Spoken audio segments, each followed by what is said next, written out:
안녕하세요. 크립토티입니다. 이번 시간에는 그들이 보여준 두 가지의 확정된 미래에 대해서 한번 살펴보시죠. 시작에 앞서서요. 최근에 가격들이 코인들이 안 좋아도 너무 안 좋아요. 뭐 일부 우량 코인을 제외하면 굉장히 안 좋습니다. 아마 대부분 이런 소위 말하는 그 잡코인이라고도 하고 시총이 작은 코인에 크게 대인 분들이 분명히 계실 거라는 생각을 합니다. 저도 과거에 수차례 되어본 적이 있습니다. 이것을 놓고 어떻게 해야 될지에 대해서 뭐 제가 정답을 드리려고 하는 게 아니고요. 이러이러한 선택지가 있다라고 하는 것을 시작에 앞서서 한번 얘기를 드려볼까 합니다. 이게 실은 제일 어렵거든요. 실패를 인정하셔야 된다라고 저는 봅니다. 근데 이게요, 인정하는 게 사실은 너무 힘드실 거예요. 저도 그랬습니다. 가장 이거는 있을 수 없는 일이에요. 내 인생, 내가 어떻게 모은 돈인데 내 뭐 수천만 원, 심지어 뭐 몇 억까지도 이게 마이너스 90 몇 퍼센트를 쳐다보고 있다는 것은 제정신으로 받아들일 수 없다. 하지만 결과를 현재 되돌리기는 좀 힘든 영역으로 이미 왔다. 하지만 물론 유동성이 이제 내년에 제가 뒤쪽에서 얘기 드릴 겁니다.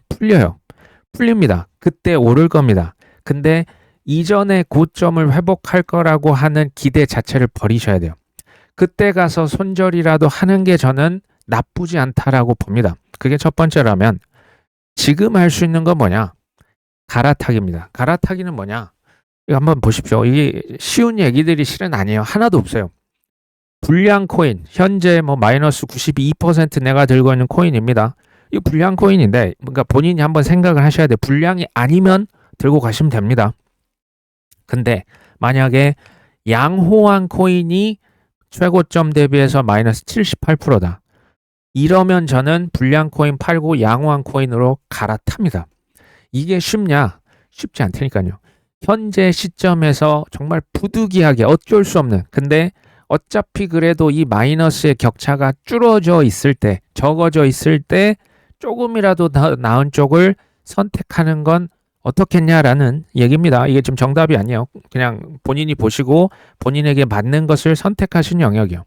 세 번째, 가만히 있기 전략도 실은 있어요.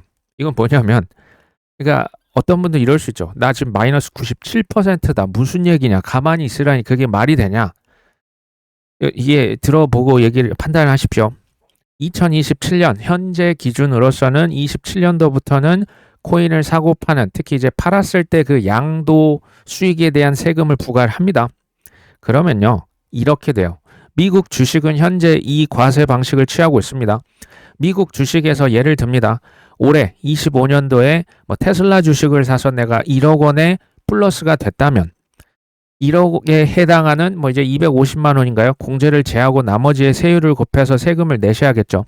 근데 플러스 1억이지만 내가 손실을 본 주식, 그것을 예를 드는 거예요. 1억을 플러스 아까 봤지만 손해본 잡주를 손실이 1억이어서 그걸 전량 매도했다라고 하겠습니다. 그러면 테슬라를 팔아서 번 수익 1억 원과 잡주를 팔아서 그 본 손실 1억 원을 퉁쳐주는 거예요.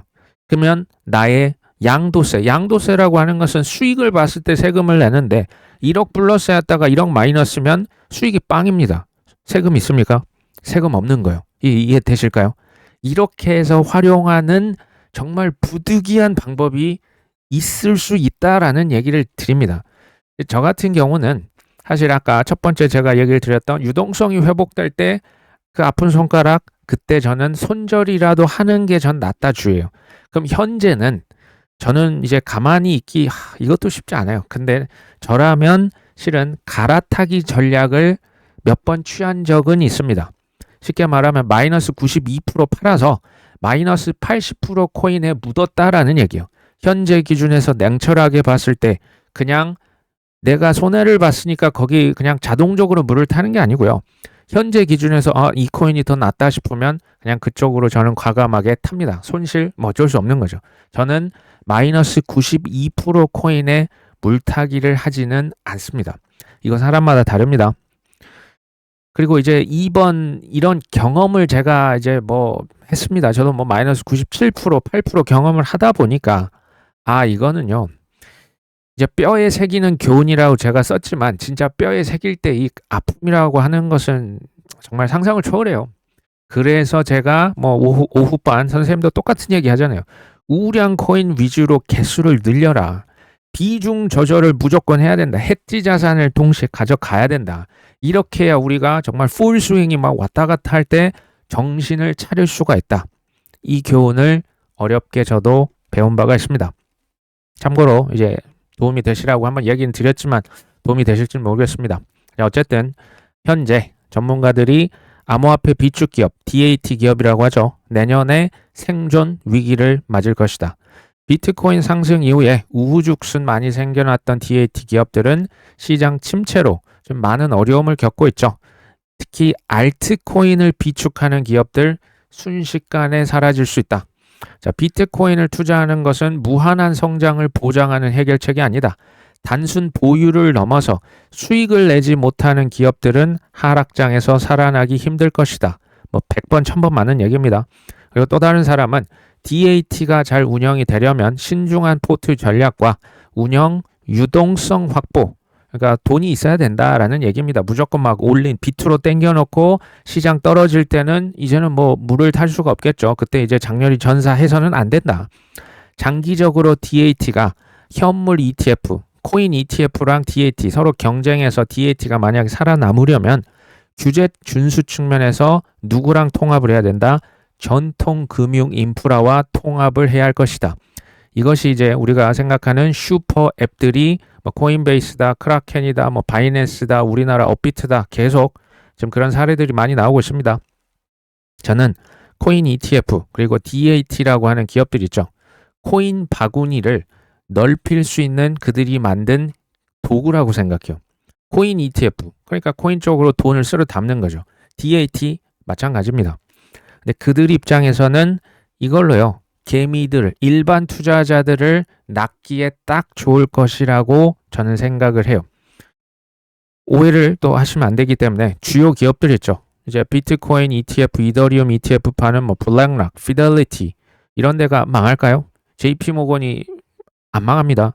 그리고 뭐 스트래터지나 혹은 비트마인과 같은 여기는 이제 소위 말해서 업계 1위잖아요. 비트코인 제일 많이 들고 있고 이더리움 제일 많이 들고 있고 DAT 기업도 1위와 2위의 격차는 엄청 큽니다. 이것은 이럴 때 어려울 때 그 격차는 극명하게 드러나죠. 이런 기업 망한다 안 망한다? 전 망할 거라고 보지 않아요. 하지만 뒤늦게 들어오는 지각생들은 거의 망하기 딱 좋다라는 생각을 여전히 하고 있습니다. 저는 지금 뭐 이제 몇 달 후에 내년 어느 시점 이후에 뭐 이제 우리나라도 선거가 있고 저 미국도 선거가 있습니다. 언제 그랬냐 싶을 정도로 저는 뭐 코인 ETF도 마찬가지고요. DAT도 붐이 다시 일어날 수 있을 거라 봐요. 하지만 우량 기업 위주로 자금이 더 쏠리는 대로 더 쏠릴 것이다. 전 계속 제 의견을 얘기 드리죠. 코인 현물로 그냥 들고 있는 게 사실은 스트래터지나 비트마인 주식보다 저는 훨씬 더 낫다라고 보는 주예요. 제가 근데 저 주식을 뭐 그렇게 안 좋게 보는 건 아니에요. 그냥 특징을 우리가 이해하는 겁니다. 왜? 코인 현물, 그러니까 비트나 이더를 그냥 현물로 들고 있으면요. 상대적으로 변동성이 훨씬 적어요. 쉽게 말씀드리면 물려도 편안합니다. 비트코인, 이더리움 물려도 그러려니 해요. 뭐 그렇게까지 뭐 많이 떨어지는 시대는 좀 전 지났다라고 보거든요. 반면에 DAT 기업의 주식이나 알트코인을 만약에 들고 계신다면 저도 지금 알트코인 많이 들고 있거든요. 고점에서 잘 팔아야만 하는 중압감을 이겨내셔야 돼요. 전 이것을 운동에서 계속 그런 표현 쓰잖아요. 힘 빼고 쳐야 된다는데 힘이 바짝 들어가 있으면 이거 못 파실 겁니다. 힘을 빼시는 건 전 필수적이라고 보는 거예요. 잘 파는데 사실상 거의 올인 하셔야 돼요. 이거 지금 당장 얘기는 아닙니다. 내년 얘기죠. 올해 억지로 코인을 칵 찍어 누른 만큼 강하게 반등을 할 겁니다. 근데 이제 뭐 조금 뭐 플러스 영역 마이너스 이렇게 해서 만약에 판다면 그동안 우리가 흘렸던 정말 눈물과 땀이 너무 헛되게 저는 안 하셨으면 좋겠어요. 저는 이거 내년에 큰 장이 당연히 올 거라 봅니다. 뒤에서 얘기 계속 드릴 거고요. 12월 지금 남아있는 뭐 FOMC 회의록, 뭐 연준에서 무슨 회의, 어떤 얘기가 오갔냐. 그리고 미국의 신규 실업수당 청구 건수 이게 우리 한국 기준 12월 말일 31일에 발표가 되고요. 1월 2일 달에는 미국의 12월 제조업 구매 관리자 지수 PMI 지수가 발표가 됩니다. 이거 되게 중요하다 얘기 드렸죠. 현재로서 봤을 때는 뭐 50 이상 갈 수 있을까요? 라는 생각이 드네요. 아직까지는 억눌려 있습니다. 솔직히 저는 이런 뭐 한다, 뭐 주요 일정들 있죠. 솔직히 저는 여기에 신경을 그렇게 쓰진 않아요. 그렇다고 무시하지도 않습니다. 왜냐하면 이제 현재 뭐 어떤 상황인지 아는 데는 분명히 도움이 됩니다. 근데 투자는 현재를 넘어서 실은 미래에 베팅하는 것이기 때문에 참고만 합니다. 그러면 뭐가 중요할 것이냐? 우리나라 미래 에셋 그룹이 있습니다. 증권사에서 그 암호화폐 거래소 코빗을 인수하겠다라는 기사가 떴습니다. 제가 아까 그 뉴스에서 얘기가 나왔었죠. 전통 금융 기업이 코인 회사를 같이 통합이 되어야 뭐가 된다? 경쟁력을 확보할 수 있을 것이다 라는 얘기가 나오는데요. 지금 우리나라 해외 할 것 없이 밤낮 이런 뉴스들이 뜨는 거예요. 네이버 파이낸셜이 업비트랑 인수가 되고 지금은 미래에셋과 코빗이 인수가 되고 이런 케이스들은 앞으로 기하급수적으로 늘 겁니다. 기업 인수합병도 마찬가지요. 근데 기존의 코빗의 대주주는 누구였냐? 넥슨이었어요. 넥슨이 자회사까지 포함하면 60%가 넘는 지분을 들고 있었고요. 두 번째 2대 주주는 SK 스퀘어입니다. 31.5%. 이 두 개를 합치면 그러니까 주식을 거의 92%를 이 두 개 회사가 들고 있었거든요. 근데 미래에셋 그룹에서 지금 이들의 그 주식을 거의 전량 매수하는 것을 추진하고 있습니다. 대략 1000억에서 1400억 원 규모. 지금은 MOU를 체결했고요. 이제 최종 계약과 금융당국의 승인 절차는 여전히 남아 있습니다. 이변이 없는 한 아마 이렇게 체결이 될 것으로 봅니다. 2017년 9월 달에 넥슨에서 코빗이라고 하는 거래소를 지분을 한 60% 이상 이때 인수를 했던 기억이 납니다. 그때 잘 사기는 잘 샀었죠. 조금 이제 비싸게 산 감은 있었지만 근데 그것보다 저는 좀 더 아쉬운 것은 너무 빨리 산 건 아닌가라는 생각이 들어요. 왜? 2017년에 저희들은 사실 코인에 이제 뭐 기관도 오고 정말 뭐 이제 넥슨이라고 하는 게임 회사가 사니까 정말 코인 세상이 바로 18년, 19년에 올 줄 알았단 말이죠. 근데 천만의 얘기였죠. 이게 규제라고 하는 게 지금 8년이 넘게 걸려서 지금 현재까지 왔습니다. 물론 관련된 법들 이제 뭐 세금 하나하나 되고 있지만 이 규제가 실제로 입법이 되고 하는 속도가 느려도 너무 느린 거죠. 어쨌든 현재 기준 제가 봤을 때 코빗이라고 하는 우량 자산을 그래도 저렴한 가격에 좋은 나이스한 타이밍에 지금 샀다라고 저는 봅니다. 저는 그렇게 이게 비싸다 예전에 비하면 이게 비싼 가격인데 저는 그렇게 비싼 가격이라는 생각은 사실은 안 듭니다. 이게 이제 타이밍이라는 것도 참 중요하다. 우리 이제 코인으로 예를 들어보겠습니다. 2017년도에 300원에 제가 XRP 샀었거든요. 200원, 300원, 400원 할 때 그냥 샀어요. 별 생각 없이. 잘 샀겠죠. 근데 그 이후에 정말 지난 8년 동안 있었던 일을 다시 한번 경험을 할 것이냐.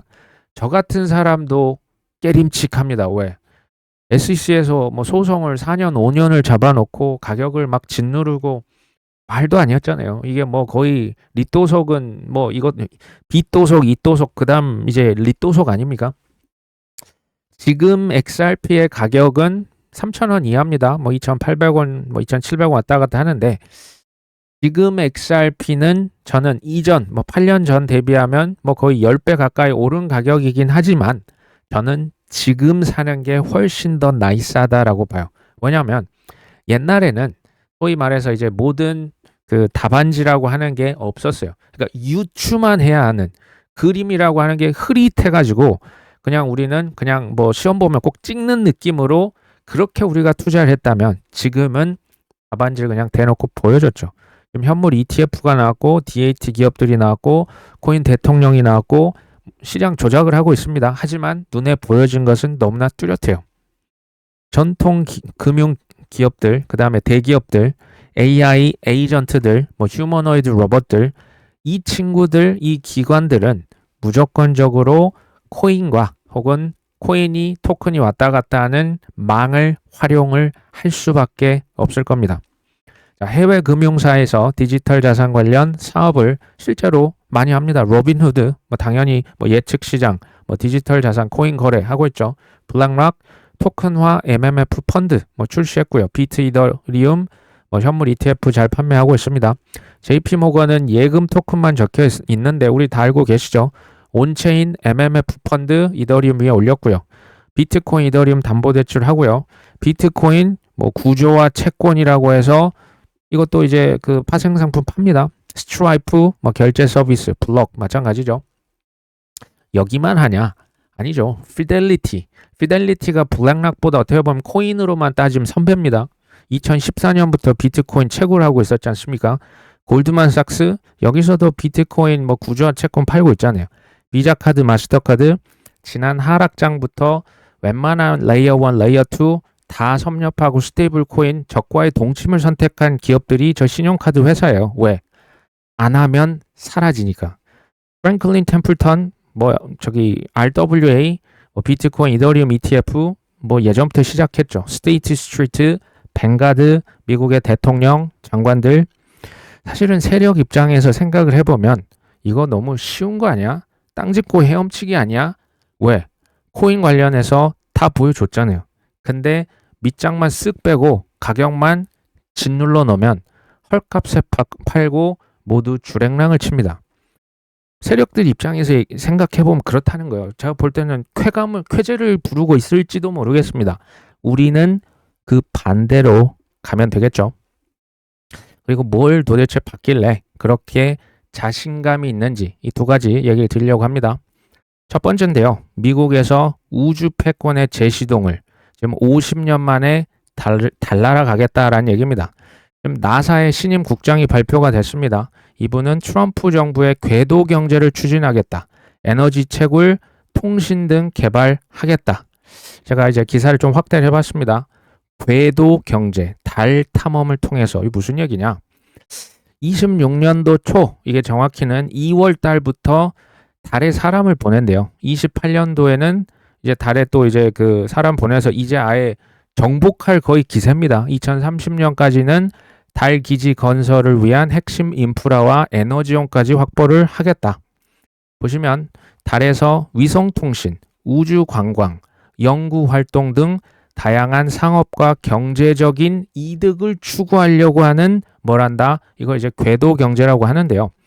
특히 이 산업에 우주항공에 투자를 해서 미국의 주도권을 강화하겠다. 근데 이제 나사는 사실은 그 공공기관, 연방정부 소속이고 연구기관이거든요. 근데 여기에 신임 국장이 좀 이 하는 어떤 그 지금 내러티브는 뭡니까? 억만장자 무슨 사업가 같은 마인드로 지금 달나라를 우주 정복하는 그런 느낌이 들어요.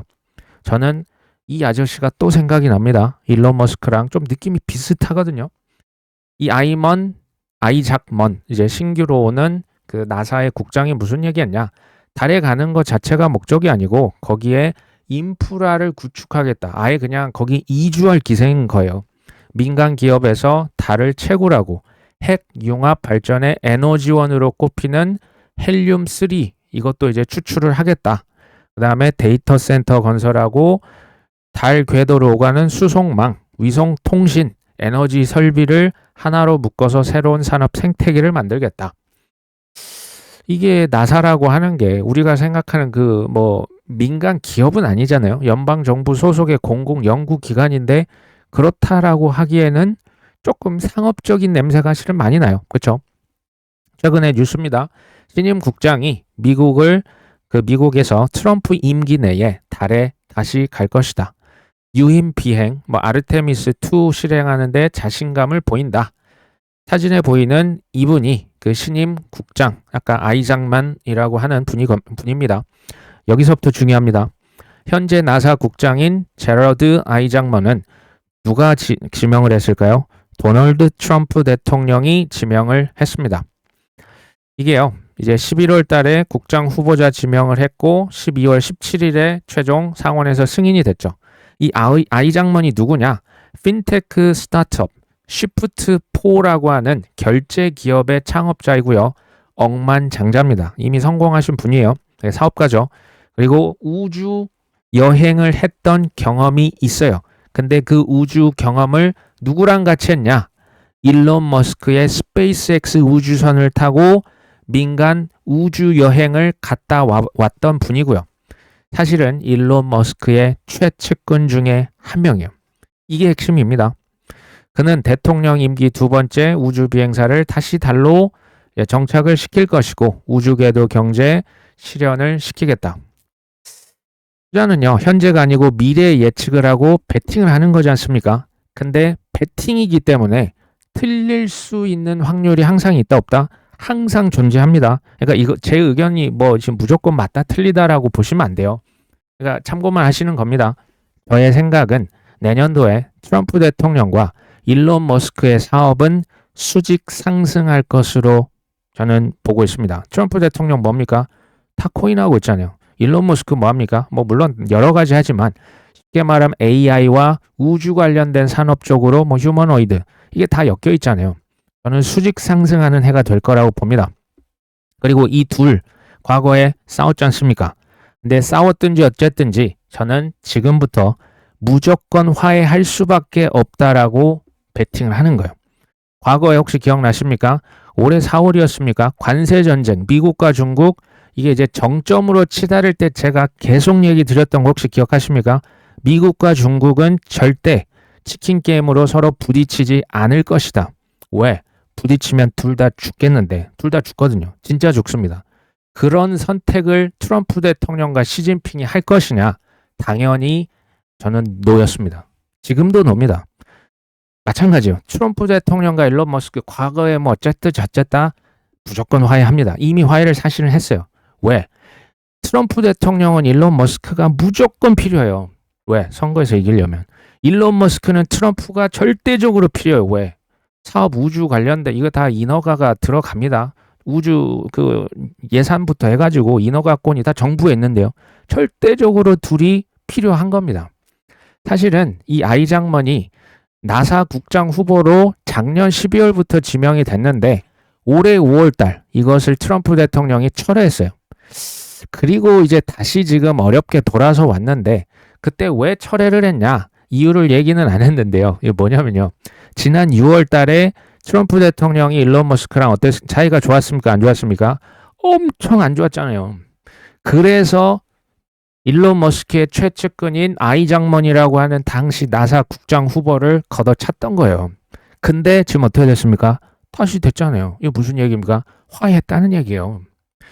그리고 또 최근에 중국에서 또 달에 자꾸 뭐 보내고 있거든요. 달 탐사하는 것에 이제 자극받은 거예요. 그래서 달 관련 프로젝트에 미국도 이제 포머를 느끼고 다시 이제 자원 투입하는 거죠. 트럼프와 머스크의 관계, 미국과 중국의 관계는 애증의 관계예요. 애증이라 하면 미워도 다시 한 번이에요. 어쩔 수 없어요. 미워도 같은 배를 타야만 하는 그런 관계라는 뜻입니다. 현재 미국 트럼프 대통령 그리고 공화당의 지지율이 거의 뭐 최저치를 기록하고 있거든요. 제가 봤을 때 지금 이대로 가면 필패입니다. 수단과 방법을 안 가리고 내년 중간선거 표심을 무조건 붙잡아야 돼요. 지금부터 시작해야 됩니다. 그러려면 엄청난 자금이 필요한데 그 자금이 어디서 올까요? 일론 머스크, 피터 틸, 월스트리트, 크립토 회사들, 뭐 코인베이스, 리플, 크라켄, 서클 이런 데 아닐까요? 특히 일론 머스크는 뭐라고 했습니까? 다시 백지 수표를 지금 트럼프 대통령한테 맡긴 거예요. 말만 해. 좀 더 드릴까? 지금 이미 선언했잖아요. 선거 내가 돕겠다. 일론 머스크가 트럼프 확실하게 했죠. 근데 한번 생각해 보십시오. 일론 머스크가 트럼프 미국 정부 이 천재 중에 천재가 봉사활동 하겠습니까? 이 돈을 그냥 기부 사업 하겠냐라는 거예요. 아니죠. 트럼프 대통령에게 어마어마한 AI다, 우주항공, 휴머노이드, 테슬라, 스페이스X, 뉴럴링크 등등등 사업적인 특혜를 요구할까요? 안 할까요? 이거 안 하면 이거 봉사활동 왜 합니까? 그렇죠? 기브 앤 테이크 아닙니까? 게다가 AI와 우주라고 하는 것은 패권 전쟁, 이 미국과 중국의 패권 전쟁 국익이라고 하는데 부합합니다. 하나가 될 수 있는 명분도 있는 거예요. 자, 그런데 어떻게 스페이스X가 IPO를 하고 추진하는 뭐 오픈 AI도 이제 반 블루 오리진, 뭐 구글, 우주에 다 뛰어들어요. 그리고 우리가 투자하고 있는 도지코인. 지금은 우리가 도지코인 뭐 형편없는데요. 내년에도 그럴까요? 저는 그렇게 보진 않거든요. 다만 스페이스X라고 하는 게 뭐 6월, 7월, 뭐 늦어지면 8월, 9월이 될 수는 있을지언정 IPO 시점은 우리가 몰라요. 근데 그러려니 하고 기다릴 수 있는데 저는 여기에 이제 베팅을 하고 있는 거겠죠. 또 한 가지 대놓고 보여준 답안지가 있습니다. 뭐냐? 미국의 금융주, 그러니까 JP 모건, 골드만삭스, 모건 스탠리, 뭐 시티그룹 등의 이제 금융 주식들이 신고가 행진을 이어가고 있습니다. 그 중에 그 이유가 있겠죠. 트럼프 행정부가 은행들의 자본 확충 부담을 줄이는 정책을 추진을 하고 있습니다. 내년 1월 달 이제 실적 발표하고요. 내년 상반기 규제 완화에 따른 주주 환원 확대 기대감이 커지면서 월가 눈높이가 올라간다. 지금 미국의 금융주가 잘 나간대요. 왜? 내년에 상반기에 은행 규제 완화를 이미 선언을 이거 승인이 이미 끝났어요. 근데 이제 시행만 내년에 되는 겁니다. 제가 볼 땐 대놓고 보여준 미래가 맞아요. 보시면 연준에서 대형 은행들의 자기 자본 확충 의무를 기존보다 대폭 낮췄습니다. 바이든 정부 시절에 실은 있었던 자본 규제 강화, 이제 바젤 3라고 있는데 이건 뭐냐? 이제 코로나 겪었잖아요. 그때 이제 쿠션을 많이 쌓아놔라. 어떻게 될지 모르니까 은행들한테 돈을 많이 쟁여놔라. 이게 자본 확충 비율이 무려 19%였습니다. 이걸 9%까지 절반 이하로 줄이는 것도 지금 어마어마한 실은 이제 유동성에 이제 풀리는 효과가 있거든요. 이것을 3에서 7% 더 낮춰줄 것까지 지금 거론이 되고 있는 겁니다. 이르면 언제? 내년 1분기. 새로운 완화안을 공식 발표를 할 계획이다. 계획, 그러면 이게 이제 발표하는 순간 실은 날아가는 게 아니고요. 전 그 전부터 날아갈 수 있다고 생각을 하는 겁니다. 기대감으로 인해서. 그만큼 은행들은 기존 규제 안대로 더 많이 혹시 모르니까 돈을 이제 은행 내에 놨어야 됐는데 그것을 바깥으로 빼돌릴 수 있다는 거예요. 그러니까 투자할 수도 있고 주주 환원을 배당을 줄 수도 있고 이제 이걸로 미국 국채를 살 수도 있고 대출을 더 해줄 수 있다는 얘기예요. 코로나 이후 이제 은행 자기 자본 확충 의무가 더 낮춰진다. 미국의 큰 은행 13개를 합쳐보니까 2천억 달러나 되는 초과 자본이 은행에서 지금 쌓여 있대요. 이게 어떤 식으로든 풀리는 거죠. 투자를 하든 대출을 하든 미 국채를 실은 사라고 은연중에 압박하는 것도 실은 있어요. 국채를 더 사든 또는 수익성이 높은 자산에 투자를 하든 배당을 늘리든 그러니까 이제 주식이 좀 올라가는 건 우리가 이해가 되죠. 대출을 늘린다라고 하는 것은 유동성이 올라가는 겁니다. 부동산이나 중소기업들까지도 대출을 더 받을 수 있다. 이것은 시장, 경제가 활성화될 수 있다라고 저는 생각을 당연히 합니다. 지난 3년 동안 미국의 제조업 ISM이 50 이하 침체를 겪었죠. 이게 역대 이렇게까지 오래된 건 최초입니다. 비유로 한번 얘기를 드려보면 지난 4년, 5년간 억눌렸던 한국의 주식시장처럼 그리고 지난 10수년 이상을 짓밟혔던 금과 은 가격처럼 코인은 다행히 좀 더 이게 이제 주기가 빠릅니다. 제조업의 ISM이 올라갈 수 있고요. 주식으로 치면 중소형주, 코인으로 치면 물론 비트도 좋습니다. 근데 우량 알트코인도 탄력을 받을 수 있다라고 저는 보는 거죠. 핵심은 기다릴 수 있냐 없냐라고 봅니다. SLR 규제, 제 동생도 얘기를 여러 번 드렸는데요. SLR은 쉽게 말하면 안전벨트라고 보시면 돼요. 이제 쿠션을 많이 깔았어야 했는데 이것을 점점 완화해 주는 거예요. 총 자산 대비 5% 수준까지 자기 자본을 깔아라. 근데 FDIC라고 연방예금보험공사에서 이 SLR 기준을 5%에서 3.5%로 완화하는 규칙을 이미 승인을 했어요. 근데 이게 언제 시행이 되냐? 내년 4월부터 시행이 됩니다. 근데 재밌는 건 밑에 보시면 은행들이 원할 경우 내년 1월부터 조기 적용이 가능하다. SLR은 과거에는 그러니까 현재까지 바짝 조여놓은 안전벨트예요. 그러니까 너무 타이트한 거예요. 은행들이 힘든 거예요. 돈 좀 써서 뭔가를 할 수 없게 해놓은 거죠. 근데 내년 4월부터는 안전벨트 조금 헐겁게 풀어도 된다. 핵심은 은행들이 원할 경우 이게 되게 애매한 겁니다. 1월부터 조기 적용이 가능하다. 1월부터 안전벨트 좀 더 풀어서 니들 조금 숨통을 트여줄게. 그러니까 좀 자금적으로 여유 있게 니들 그 자력으로 할 수 있는 그 규제를 완화시켜 줄게. 그러면 미국에 있는 대형 은행들은 1월부터 안전벨트 일찍 풀까요? AI한테 물어보면 얘기를 잘 해줍니다. 물론 이걸 우리가 검증을 해야 됩니다. 조기 적용할 가능성이 높습니다. 왜? 자본 확충 부담이 감소한다. 그러니까 티어 1 이제 그 은행들의 어떤 그 기본적인 자기 자본 요건을 조금만 채워놔도 되는 거예요. 은행 입장에서는 이걸로 효율성을 높일 수가 있는 거예요. 은행을 위해서 쓸 수가 있는 거죠. 그 다음에 국채시장 유동성이 개선될 것이다. 이것은 사실은 미국의 국채를 사라고 하는 암묵적인 강요라고 보시면 돼요. 은행들한테 너희들 이 돈으로 국채 사. 내가 이거 좀 풀어줬지? 잘 받지 않았냐? 라고 지금 얘기한 겁니다. 실제적으로. 긍정적인 시장 반응, 미국의 대형 은행들 주가가 상승을 했죠. 이런저런 이유들로 인해서 대형 은행들은 규제 완화로 인한 이점을 빠르게 활용하기 위해서 조기 적용을 선택할 가능성이 매우 높다. 대놓고 보여준 두 가지 답안지. AI, 크립토, 그리고 우주산업. 시장은 매우 뜨겁게 지금으로서는 이제 갸우뚱하겠지만 저는 여기서 또 갈 수 있다고 봐요. 저는 AI 시장 버블 논란도요. 이런 버블이야 아니야라고 하는 자체가 버블이 아니다라고 일단 보고요. 이 정도 이렇게 좀 조정을 하는 건요. 이제 내년에 어느 정도 상승을 하기 위한 이 올해 이렇게 지지부진할수록 내년에 더 올라갈 수 있다는 생각이 듭니다. 그리고 트럼프 대통령과 일론 머스크의 이해 관계에 정확히 부합을 합니다. 그리고 우리 지금 투자하고 있는 주식 코인 시장 제일 중요한 게 유동성이잖아요. 그 유동성이라고 하는 게 다른 나라는 돈 풀었는데 미국에서는 셧다운이다, 금리 인하도 찔끔찔끔 하잖아요. 다른 데보다 여전히 금리가 높아요. 그리고 은행 규제 하나 이게 다 내년 얘기입니다. 내년 얘기예요. 이거를 드디어 시작하는 거죠.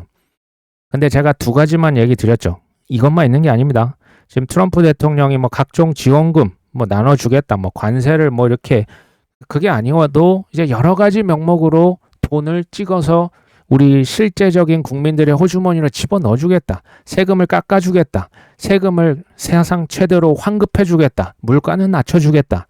금리는 더 내리겠다. 석유값도 내리겠다. 돈은 더 찍겠다. 그런 연준이 증신 뽑는다고 지금 계속 하지 않습니까?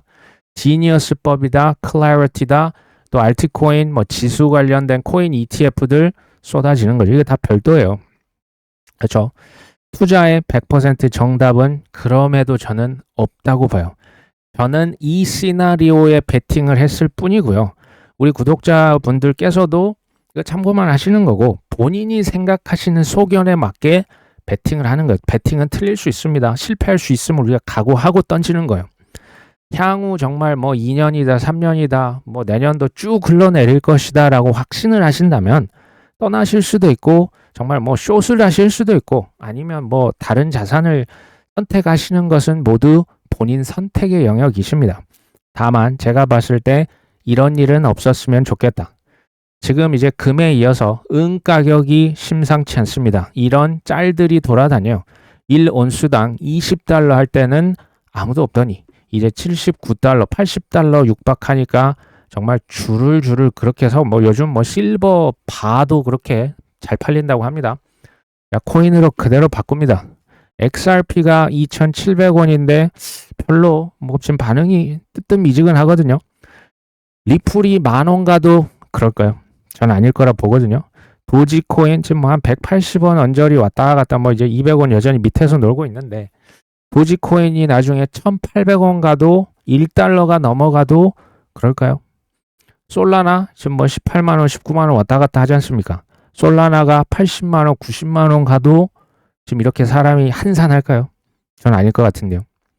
저는 솔라나도 이제 이런 분들 가끔 보이면 3만원 가면 사겠다. 글쎄요. 저는 이제 솔라나라고 하는 그 코인에 먼저 이제 확신을 가질 정도로 공부를 많이 하시는 것을 당연히 추천을 먼저 드리고요. 18만 원일 때 저축을 꾸준히 하는 것이 저는 실력이라고 생각을 실은 합니다. 이건 저축이라고 제가 썼죠. 저축은 적립식으로 그냥 쌓아가는 게 저축 아닙니까? 15만 원으로 떨어진다? 그럼 그때 가서 또 사는 거고 14만 원 또 사는 거고 이런 거지. 내가 바닥을 그냥 기가 막히게 저 3만 원까지 떨어질 모르겠습니다. 저는 이제 그게 안 되더라고요. 그냥 그렇게 저축하는 게 실력이고요. 이런 분들은 실력을 갖추셨다는 것은 뭘 의미하냐? 그냥 조금 이제 뭐 30만 원, 40만 원에 다 훌훌 털고 떠나지 않을 거라고 저는 생각해요. 80만 원, 90만 원, 100만 원까지도 버틸 수 있는 분들이다라고 생각합니다. 18만 원에 살 수 있는 분들이. 금도 한돈에 사실 뭐 10년 전만 해도 18만 원 했어요.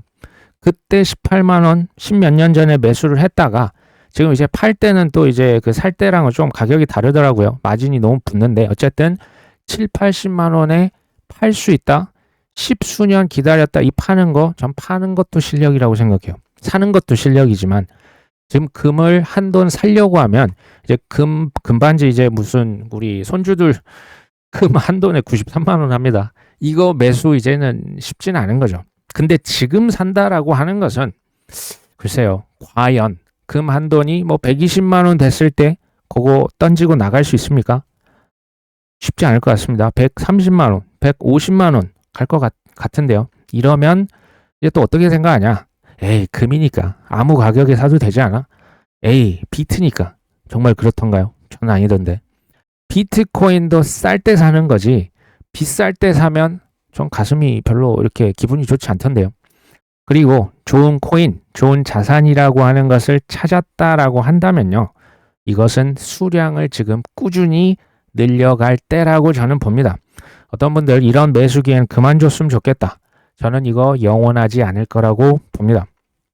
그들이 친절하게 알려준 답안지 또는 나의 뇌피셜 또는 누군가의 카더라 결국은요. 여기에서 무엇을 붙잡을지는 나의 엄연한 외로운 선택이요. 뭘 붙잡을지에 따라서 실은 우리의 수익이 결정이 되겠죠. 제 전략은 그들의 어깨에 올라타서 한 발 앞서서 내리는 겁니다. 한 발 앞서서 내릴 때 안타까울까요? 아니면 뭐랄까요? 너무너무 만족하면서 내릴까요? 금을 팔아보니까 안 그렇던데요. 많이 아쉽던데요. 전 그냥 그렇게 그 정도로 그냥 자족하고 팔고 떠날 수 있는 게 전 능력이라고 생각합니다. 그런 느낌, 금 팔았을 때, 은 팔았을 때 그런 느낌으로 그냥 지금 꾸준히 저축을 했다가 내년에 코인을 잘 팔 수 있었으면 좋겠습니다. 오늘 방송 여기까지 합니다. 끝까지 시청해 주셔서 감사합니다.